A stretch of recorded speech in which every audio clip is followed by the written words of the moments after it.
नाशिक कांदा उतरलेला आहे, दुधी उतरलेली आहे, फरशी, कारली, कोबी, तुरिया, पापडी, कांदा पत्ता, फ्लावर आहे, पाठी अजून टमाटा पण आहे, वांगी उतरण्यात आलेली आहे. आतमध्ये पण माल दाखवतो या.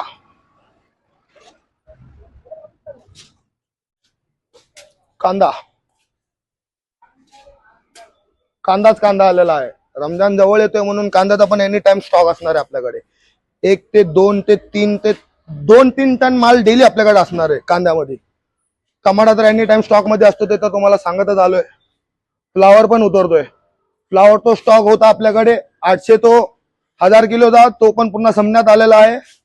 तिकडे बघू शकता, दिसतंय उधर दिख रहा है, उधर इतना नहीं दिखा. त्या कोबीच्या बाजूला तुम्ही बघू शकता फ्लावर पुन्हा संपण्यात आलाय. कोबी थोडी वाचलेली आहे, कोबीचा थोडा डिले, उद्याच्याला चालेल, आजपर्यंत चालून जाईल. फुलावर आता परत उतरवण्यात आलेला आहे.